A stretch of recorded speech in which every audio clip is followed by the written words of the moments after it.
tardes.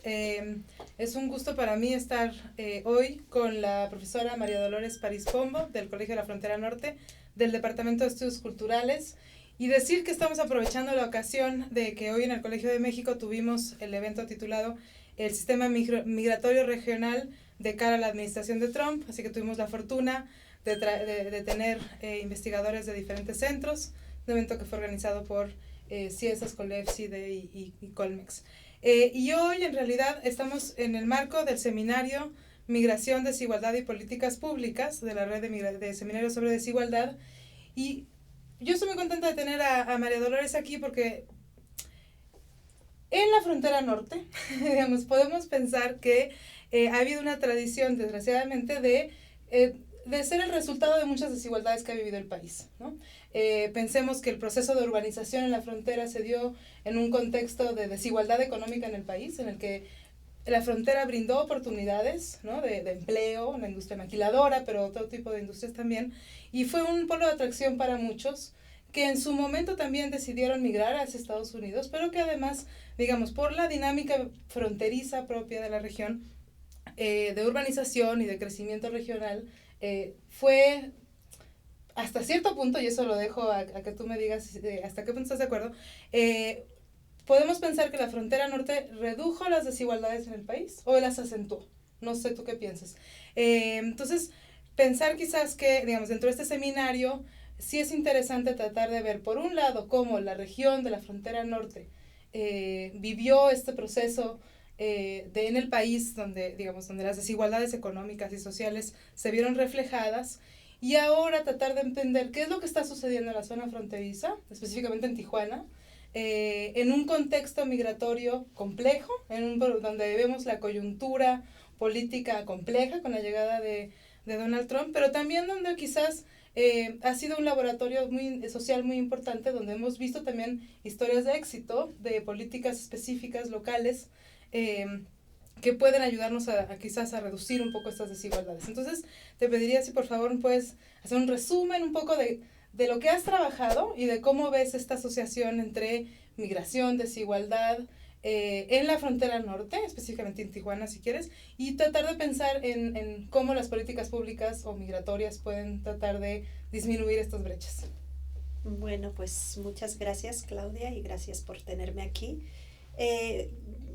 Efectivamente, la frontera norte y particularmente las ciudades, las grandes ciudades las actuales grandes ciudades de la frontera, crecieron mucho económicamente en los años 80, 90, gracias no solo a la población que iba hacia el norte y eventualmente por distintas circunstancias se quedaba en estas ciudades, sino también por población que se dirigía a esas ciudades. Entonces tuvimos una fase de crecimiento enorme la mayor en los años 50 desde luego y los años 60, ¿no? Con el programa Bracero, el desarrollo turístico para, digamos, el entretenimiento de la población, sobre todo de los soldados estadounidenses. Y después el programa de maquiladoras que atrajo a muchísima población a nivel nacional. Y durante muchos años Tijuana y Ciudad Juárez tenían tasas de desempleo muy bajas en comparación con el resto del país. Es decir, había un cierto éxito en el modelo de desarrollo desde el punto de vista de la capacidad de integración económica, aunque desde luego los salarios eran muy bajos y los niveles de vida, el costo de la vida es y siempre ha sido más alto que en el resto del país. Lo que sucede con las grandes deportaciones que se viven de manera más clara a partir del 2008, 2009 sobre todo, deportaciones pensando en deportaciones del interior del país y no aprehensiones fronterizas, sino personas que ya llevaban tiempo viviendo en Estados Unidos y que son deportadas a México, es que se modifican totalmente los flujos y las dinámicas migratorias en estas ciudades. Y repentinamente, digamos, estas ciudades empiezan a recibir, se habían estancado y se habían estancado antes de la crisis económica. Ujú. Desde el 2005 ya no crecía el sector maquilador, ya digamos se veía un agotamiento del modelo de crecimiento y al mismo tiempo digamos en el 2006, 2007 y sobre todo ya 2008 se nota una situación muy fuerte de violencia que afecta cada vez más a la dinámica económica de la zona.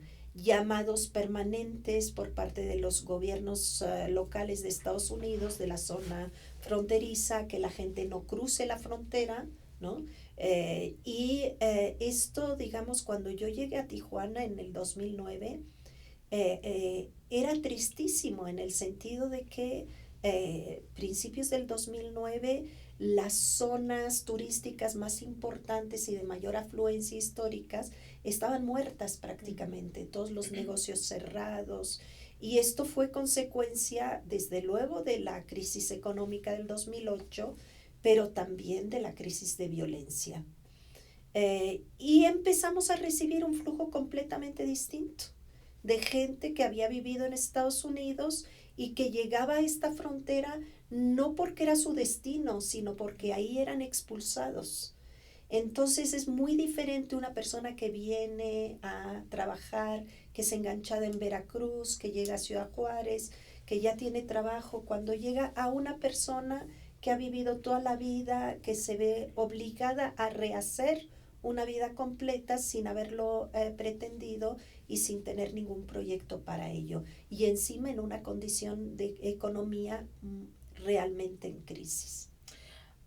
Justo, digamos, ahondando un poco en esas implicaciones del retorno, tú has trabajado mucho justo el efecto de las deportaciones, el retorno, la reintegración, y una de las cosas que también has discutido mucho es el rol del estigma que puede tener el ser deportado, ¿no? Digamos, en este proceso de integración. Pero, digamos, sí la frontera provee menores oportunidades económicas, vemos al mismo tiempo que menos personas están regresando a sus comunidades de origen porque justo es población que vivió muchísimo tiempo en Estados Unidos.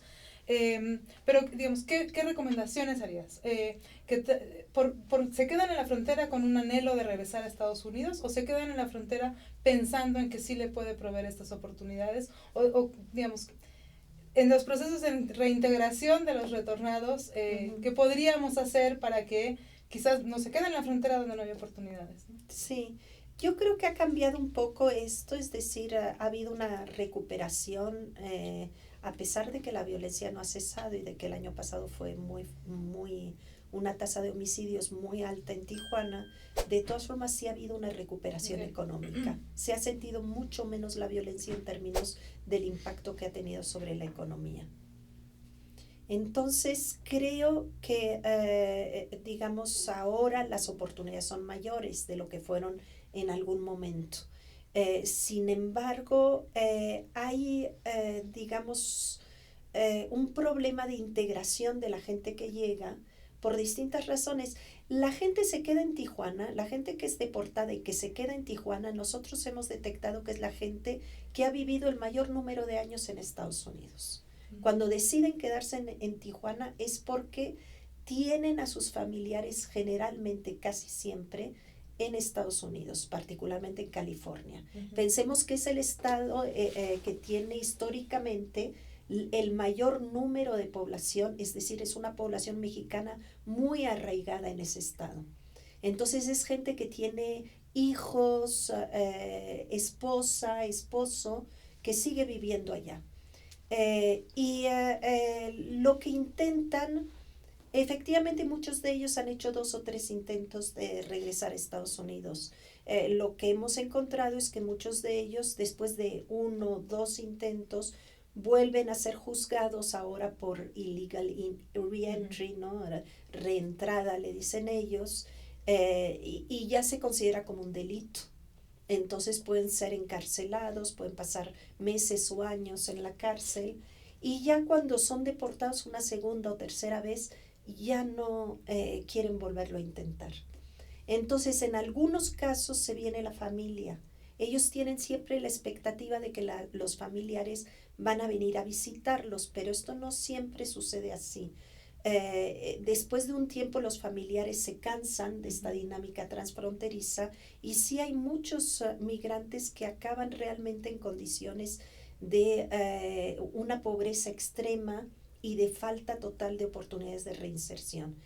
Pero también hay algunos que logran reunificarse y que logran encontrar trabajo en algunos nichos laborales que ya se han formado y que se han seguido consolidando, como es el caso de los call centers, por ejemplo.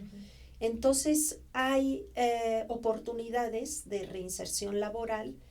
Los deportados no siempre son la población más marginal en Tijuana, pero sí hay un sector de deportados que realmente van perdiendo y perdiendo, digamos, se van marginando a medida que se van quedando muy aislados y que van cortando todas sus redes de apoyo en California.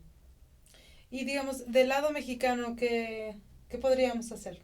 El seminario trata de discutir estas diferentes políticas, ¿no? Y muchas veces, me incluyo, recomendamos políticas de reintegración, políticas de reincorporación, políticas de incorporación para los familiares. Sí. Pero, digamos, ¿tú qué nos sugerirías?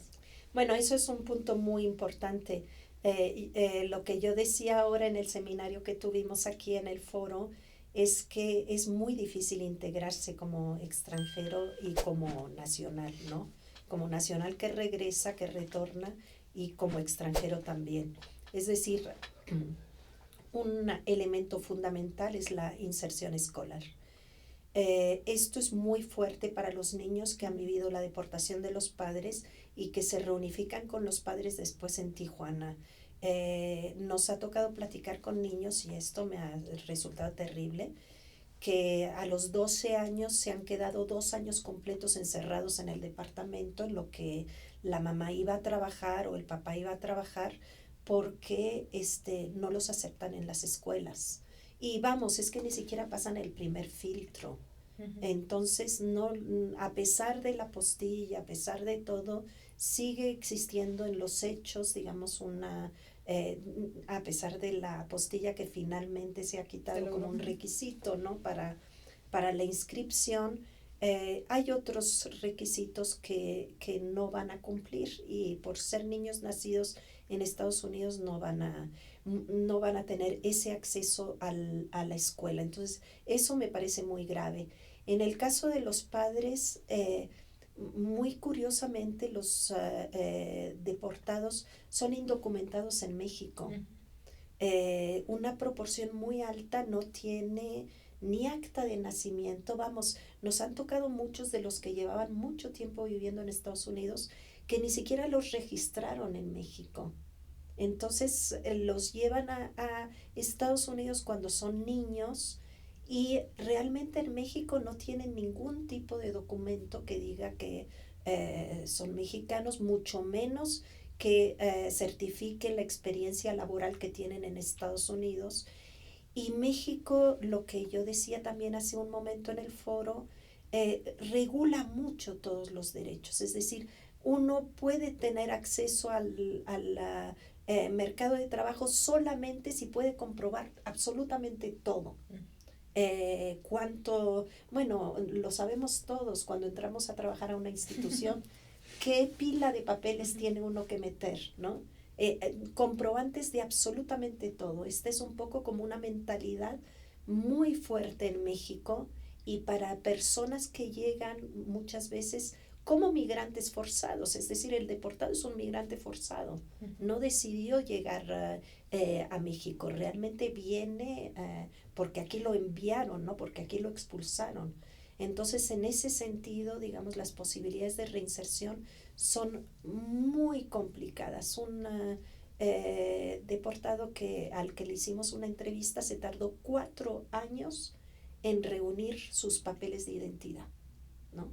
Entonces es otro problema. Facilitar todo esto, cambiar la cultura burocrática, la cultura administrativa en este país, ¿no? Que se base en una cultura mucho más de confianza, y sobre todo los derechos básicos, como el derecho a la educación o el derecho a la salud, garantizarlos independientemente de cuáles sean las condiciones de la niña o del niño que va a entrar a la escuela. Que nos beneficiaríamos todos de una reducción de la burocracia. Varios hemos dicho que, digamos, tratando de ser un poco optimistas, que Trump nos ha hecho discutir asuntos que ya se vivían desde antes, ¿no?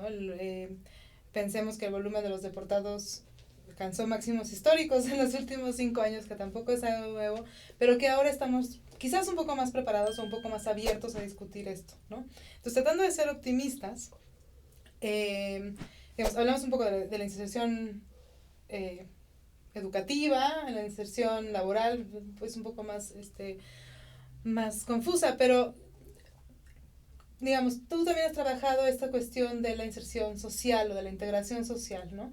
Y ahí los deportados tienen lo que decías ahora, un estigma asociado al hecho de quizás ser criminales, entre comillas. Pero ¿cómo ves tú esta integración en este otro ámbito que, digamos, estamos preparados ahora con las discusiones que hemos tenido más de, bueno, son connacionales, ¿no? Pero ¿cómo ves esos retos de integración social? Sí, yo creo que el estigma depende un poco de los lugares y de los ambientes. Efectivamente en la frontera hay un estigma, sobre todo sobre el deportado, que tiene el hábitus más asociado a haber pasado tiempo en la cárcel, ¿no? Y los tatuajes, pero también la vestimenta, la gestualidad, es muy reconocible, ¿no? Entonces esto sí hay este estigma, mucho menos que en algunas comunidades de origen, mucho menos sin comparación. Y luego resulta que hay ambientes en los que se ha utilizado, digamos, estaba hablando del nicho de los call centers, por ejemplo. Cada vez más aquí no importa que seas tatuado, no importa, digamos, tu forma de vestirte, tu habla, y al contrario, tu habla es un recurso, ¿no? Entonces, ya existen experiencias de reinserción laboral exitosas. En Tijuana, varios call centers lo que hacen es que te aceptan aunque no tengas los papeles, y empiezas a tramitar los papeles cuando ya estás trabajando dentro del call center, ¿no? Entonces, eso es una experiencia de éxito. Hay escuelas también que ahora están aceptando y que están valorizando mucho a los niños migrantes. Por ejemplo, hicimos algunos talleres en una secundaria, y aquí los niños, digamos, retornados, que son bastantes en esta secundaria, están dando apoyo como tutorías en inglés a los otros niños. Incluso hubo una reunión aquí en la Ciudad de México y algunos vinieron, ¿no? Y fue muy emocionante para ellos poder viajar aquí. Entonces, hay algunas experiencias exitosas, y en tal sentido yo creo que se puede fortalecer, dar mayor apoyo a estas escuelas que están de alguna manera echando a andar estos programas, y también a estos centros, digamos, que ha sucedido.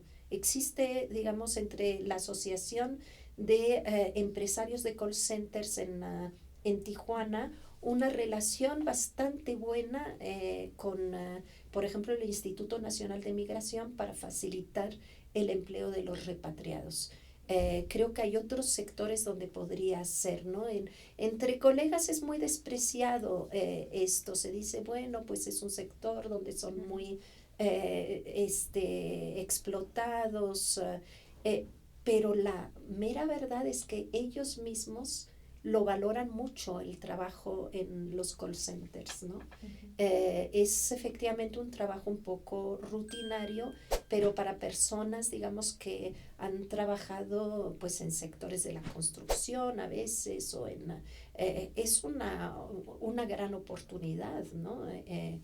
Y entonces yo creo que sí, que sí se puede, y que sí hay experiencias de éxito. Ahora, las experiencias, digamos, más difíciles, que son las de los niños, yo insisto mucho en esto.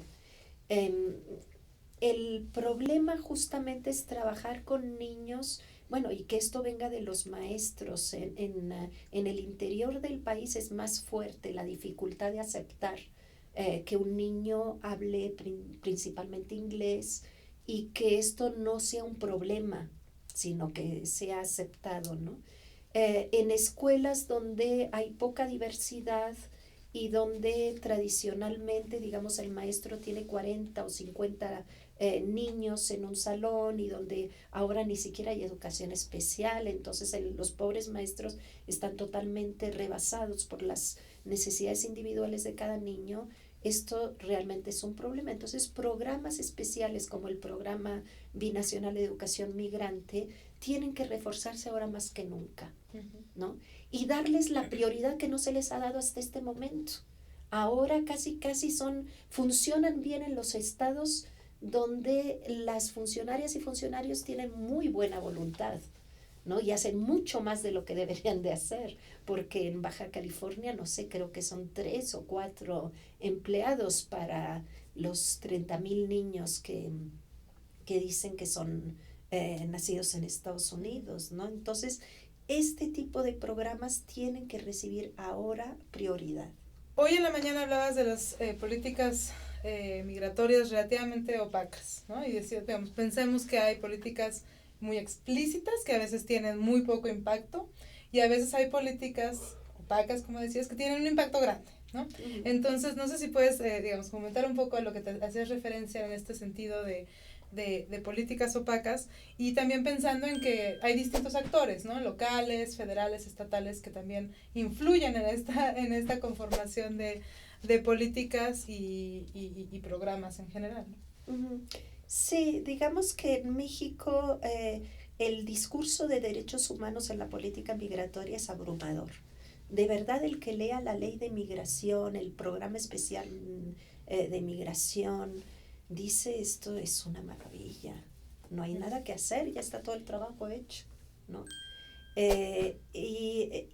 Vamos, el programa especial de migración, me acuerdo que contamos 77 veces el concepto de derechos humanos. Entonces es, digamos, una distancia entre las leyes, el discurso de los políticos, muchas veces un desconocimiento impresionante en el centro del país de lo que ocurre en las regiones de frontera y de cuál es la realidad allá.